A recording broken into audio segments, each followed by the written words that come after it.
one of the things I try to teach is it's our duty and our role to demystify what is our true culture and what has been imposed upon us. The psychological effects of poverty really came when reservations were created. There was no intent to have economic prosperity with the concept of a reservation. We went from prosperity for thousands of years, right? We had autonomy for thousands of years, and we were able to sustain ourselves for thousands of years. And then all of a sudden, in the last 3 grandmas in our history, we say, well, that was 150 years ago. That was 200 years ago. No, sir, that was 3 grandmas ago. So, so just in 3 grandmas who've experienced the imposition of a reservation, no wonder we have such complexities from the psychological impacts of poverty, right?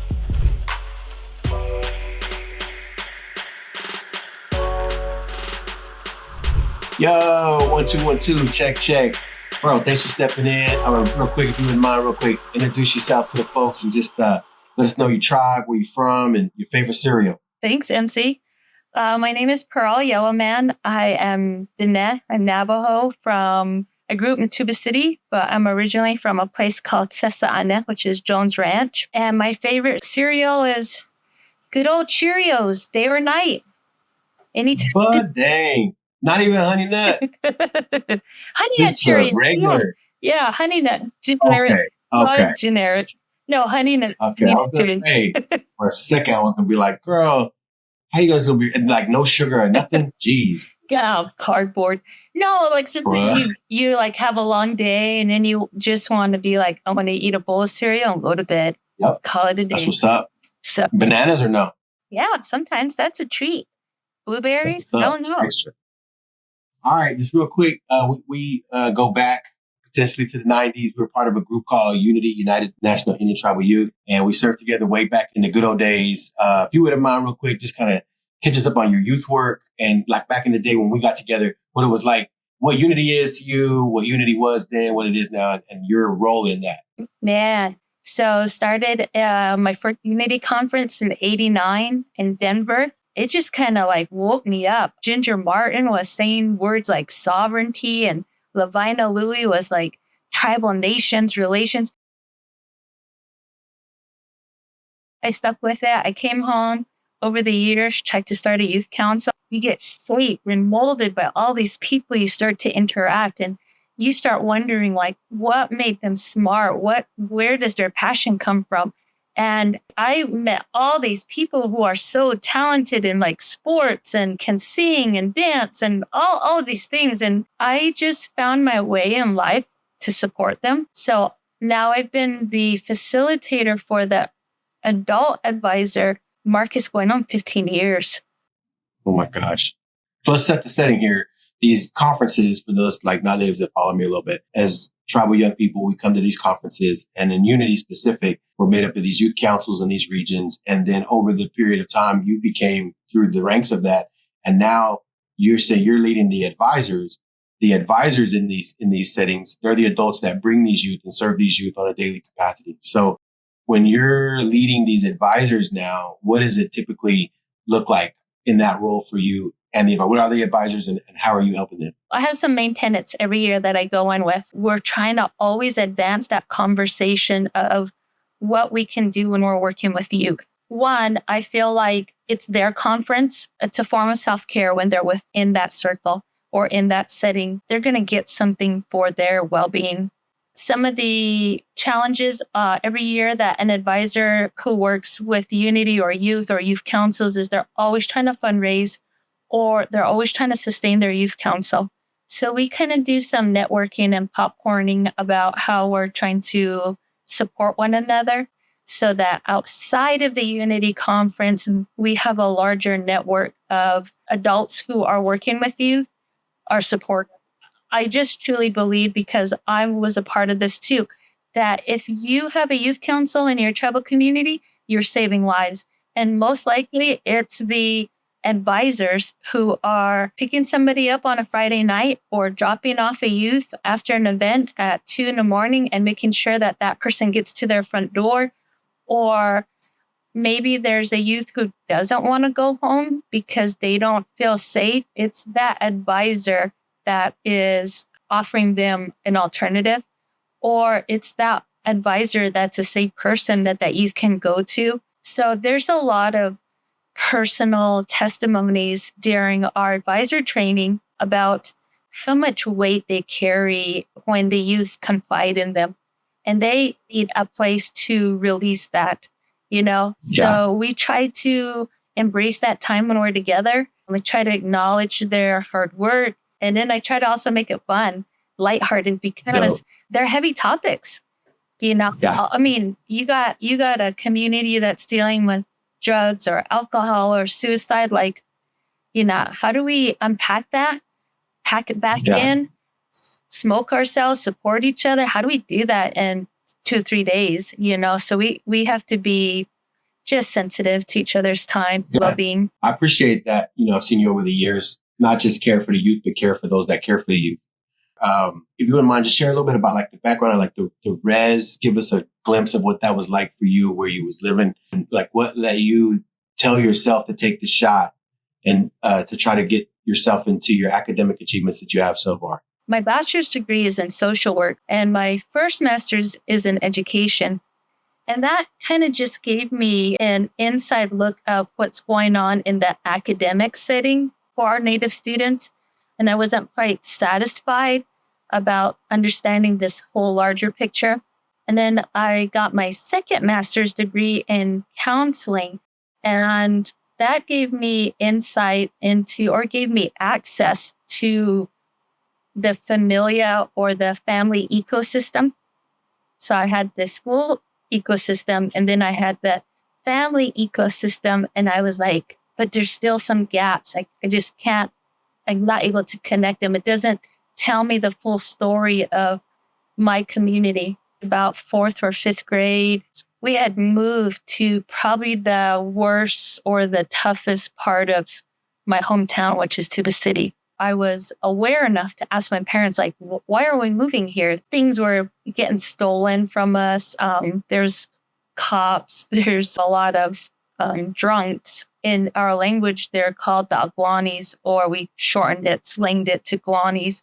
And they would kind of walk freely through our yard and steal stuff. And, you know, one of my other awakening moments was I realized at some point our inherent identity has been a legacy of warriorship. So we have this timeline of thousands of years, 10,000 years of warriorship.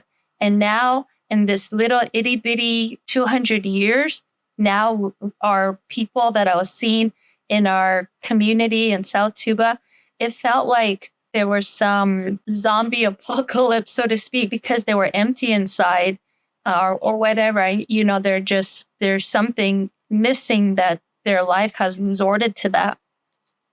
So I knew that that's not who we're supposed to be. That had been imposed upon us. So I didn't know that language, right? I didn't know that language that was imposed upon us, where we had 10,000 years of a sustainable livelihood. And then all of a sudden, we have this intermediate lifestyle that has been imposed upon us. It wasn't until I got to graduate school, I was working with one of my professors named Dr. Stoley. And he said, what you're looking at is you're looking at this ecological perspective of the school, the home, and the community. In a normal community where you have a school, a family, and then the larger community, there's harmonious relationships. And he said, but what you're describing is consistent discord between the school, the home, and the community. And what you want to look at is what's happening to the human behavior in each of those discords. So what's happening when the school and the family or the home system are not in a perfect relationship, or in other words, when they're not mirroring each other's belief systems, what happens to the student? So that's what my dissertation was on. And it was funny because I had grown up on the res. I was like South Tuba res, but it wasn't until I got to college where my professors were like, no, that's poverty. That was poverty. And what you're describing is like cultural richness. And this element is called poverty. And, and I was like, you mean they're different? And Right. that took me down a whole nother road. Like it just catapulted me to another area of research. Yes. Which this is what brought me to want to chop it up with you. So when I go to the schools, I go to the communities, I share with them, you said belief systems aren't mirrored. This is what I talk to them about, the belief systems that we have: beliefs, feelings, actions, habits, personality. Our destination points in life, for good or for bad, linked to the beliefs that we have in there, and that, the different places that we get our beliefs from, some of them have the ability to give us false information, and false information, we all know, is a lie. And so we have lies stuck inside our belief system. And how do we untie that lie and replace it with some truth? In your research, you found some pivotal information and data about the effects of, so when we say res, okay, but when you say poverty, that's universal. So when you say those kind of conditions exist in places that now it's treatable, or the findings mean stuff that we can apply ourselves to. So what was some of the research that you found with pertaining to poverty and our beliefs and our minds, and how that all affected one another? In between working in social work and working with youth, I had become a teacher. I was in Montana and I was working for the principal there at Cherry Valley Elementary, and her name was Miss Leaks. She said, one thing you want to study is the achievement gap, how American Indian and Alaska Native students do academically to their own equal counterparts, to their American African students, non-Native white students, Hispanic students. So you have data that's national, you have data that's statewide, you might even have state data that's among just Native American students. I started to break it down into looking at the contributing factors to American Indian students and the achievement gap. Still very broad. So among American Indian students who were not doing well academically, some of the contributing factors to them not doing well academically was like ear infections, decay, filled or missing teeth, and birth weight. Ear infections preventable, decay, filled, and missing teeth are preventable, and low birth weight's preventable. But the common thread between those, and those are just 3 among other contributing factors, but the common thread about that was health. So then I started looking at health factors, and the majority of the health factors that I was looking at that were contributing factors to how well students were going to do in school, the greatest contributing factor to those was poverty. That's quantitative data, but how about qualitative? Now think of somebody, think of a family that you have on a reservation who's struggling and living really tough. Maybe they get their electricity turned off because they can't pay for it. Maybe they're struggling with keeping their children in their custody. Maybe they're dealing with drugs and alcohol. Okay, in my doctoral work, I separate and identify that just when you isolate our cultural traditional belief systems, 3 elements emerge when you have just culture on this side and you have poverty on this side. These systems both have requirements, they both have etiquette, and they both have expectations. But they're completely different. I'll give you an example really quick. So culturally, you go to a ceremony and there's food at that ceremony. Most likely there's going to be some rules. You come to my tribe, you come to my reservation, and we have a ceremony and it's time to eat. Then there's going to be some rituals around the food and maybe even the type of food that's served, who eats first, how the food gets served, how the food gets presented. All of that, that's an etiquette and that's an expectation right there around food. Now separate that. You go to somebody's home or a community where there's high poverty, there's a different set of expectations and rules there. They're not the same as what I just explained in ceremony. It's a different type of ceremony. It's a different type of psychological imprint living in that type of environment. But there's still an etiquette, you're saying. Yeah. And there's still an expectation. They're just different ones. Yeah, they're different ones. So there's almost like a ceremony of poverty. Right. There's a practice. So the expectation is, if you saw me living in a really rough situation and you knew that I was accustomed to that environment, and you said, I'm just going to pick Pearl up and I'm going to move her over here and I'm going to bring her to my home, chances are that environment that had built me or that I had become enmeshed with, I'm going to try to bring those same expectations or those belief systems or that etiquette to your home. So you have to separate the two. One of the things I try to teach is it's our duty and our role to demystify what is our true culture and what has been imposed upon us. The psychological effects of poverty really came when reservations were created. A lot of times in our history was like, oh, we're trying to civilize. No, they were trying to imprison us on reservations. That's why reservations were created. We went from prosperity for thousands of years, right? We had autonomy for thousands of years, and we were able to sustain ourselves for thousands of years. And then all of a sudden, in the last 3 grandmas, we had 3-4 grandmas. And you know what? The other thing that I really harp on is in our history, we say, well, that was 150 years ago. That was 200 years ago. Maybe you need to get over it. No, sir, that was 3 grandmas ago. So, so just in 3 grandmas who've experienced the imposition of a reservation, no wonder we have such complexities from the psychological impacts of poverty, right? Yeah, we're trying to talk to these young kids about how we used to be stewards of abundance, like you just described. That was part of our DNA, that we kept such volume of natural resources in harmony and balance for eons. And so it's in us to be stewards of abundance. So this switch over the last few grandmas, I love the way you put that, is counterculture for us. And how do we untie some of those lies where being humble is being poor? And like where we've taken on some of these cultural values and allowed that to be attached to a poverty thing instead of a virtue thing. Correct. It's a lot, right? So the achievement gap only looks at the contributing factors inside the school year, right?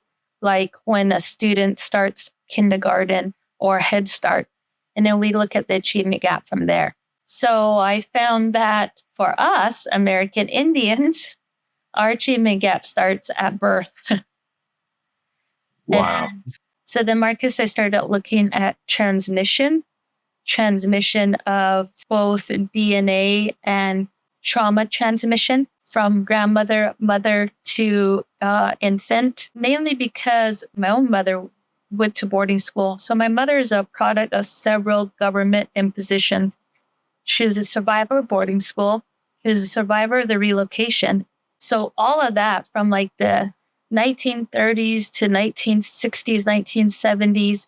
I mean, like you look at what that generation of individuals went through, the outcome of that is that for my mother, she really was missing, I would say, your mother gene is gone.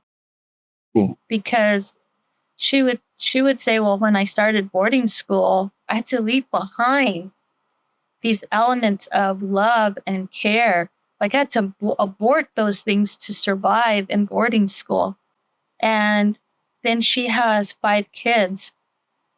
But her concept of mothering is challenged. My research passion has really been to zero in on how those relationships are manipulated because of the transmission of trauma in that small bond. Well, I think there's always an outlier to the case where, my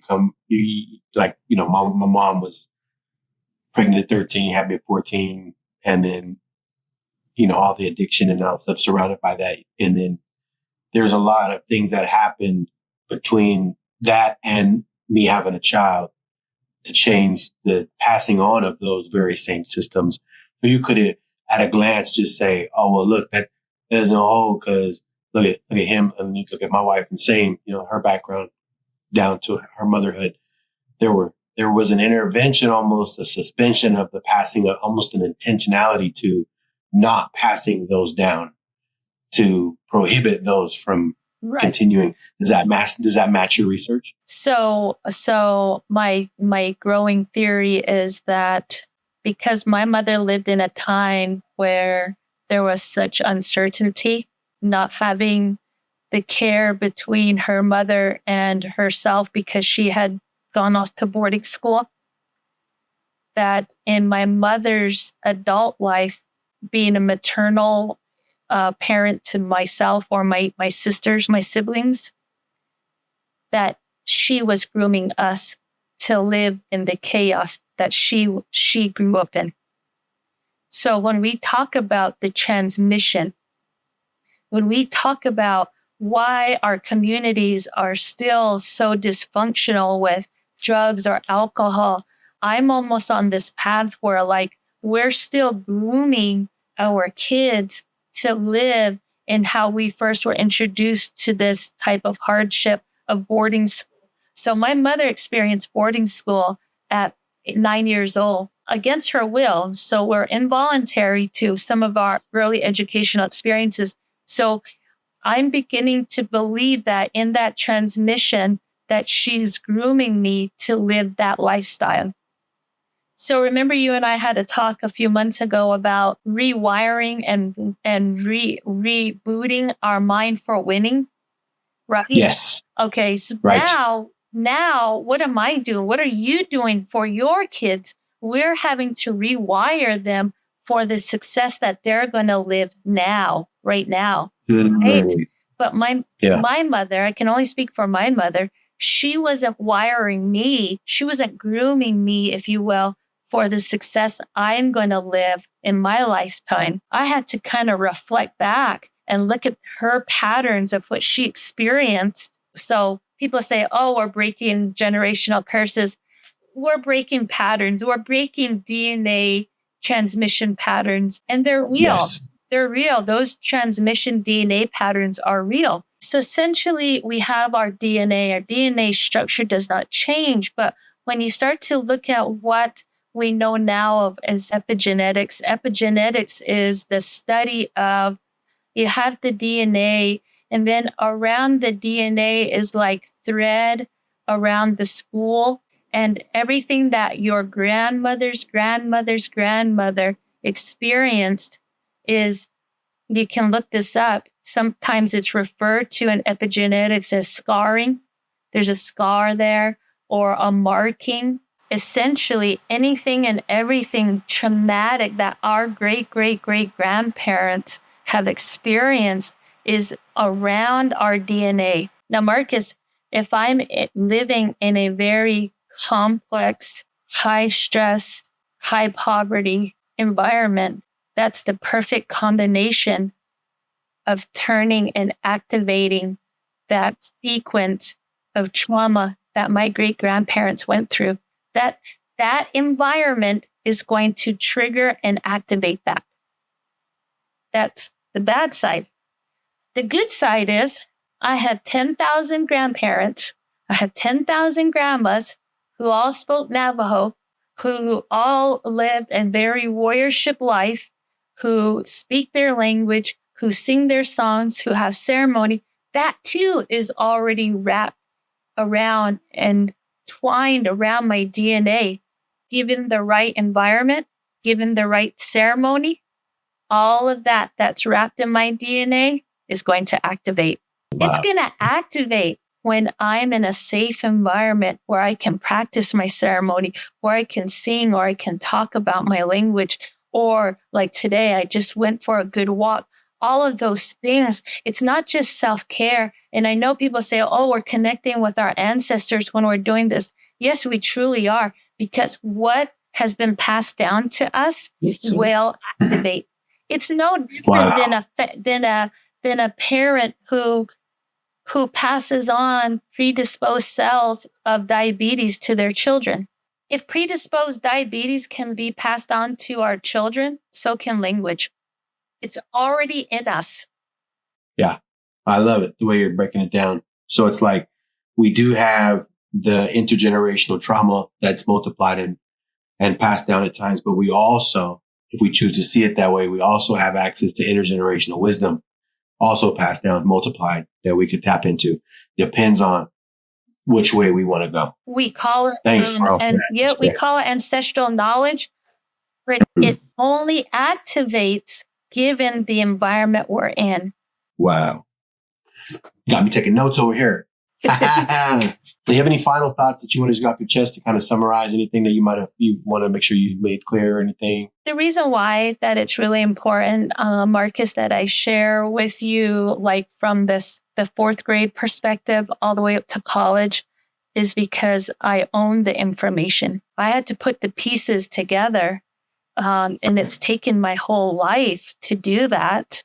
Yes. And that's why I'm passionate to say that I really got to turn it into a publication, so that I have full ownership, if you will. I'm very free with the information, but it just has been a way of how I've made sense of my own community. I had to break down my mother's experience and her mother's experience just to unpack what I needed to do to just be a decent parent, right? Just to even be like, sometimes I have to tell my kids, like, that wasn't in the playbook. I don't know how to deal with that. You and I we're going to have to tread on new waters together on that one, because that's not something that was passed on to me in my adult life. I really had to reject some parenting. So I was like, hold on, that didn't work. That didn't work for me when I was 17 and I needed that. And that's all part of me rewiring my own parental history, if you will, just so that I could be of some parent to my own kids. So everything that my mom experienced or her mother experienced in boarding school and during the long walk period, it's part of my history, but the behaviors of how they had to survive through some of that may not be applicable today. I had the autonomy to reject that in a loving way and say, I have to reparent or reprogram. So that's taken my whole life. If anything else, we're giving people today the permission to rewire. And if they feel the need to, they're allowed to. And so thanks, Dr. Pearl, for taking this time out. We appreciate you. And I'm not just a fan, I'm a friend. And so I really appreciate you taking the time out today. And as for the rest of y'all, how do we get a hold of you? How would somebody reach out to you if they had any more questions? What's a way we get a hold of you? Sure. Just Pearl Yellowman at Yahoo. And you want your IG in the street? My Instagram, sure. Yeah. Okay, we'll put all that out there for you too. Check her out. Pearl Yellowman. And as for the rest of y'all, we'll see y'all on the next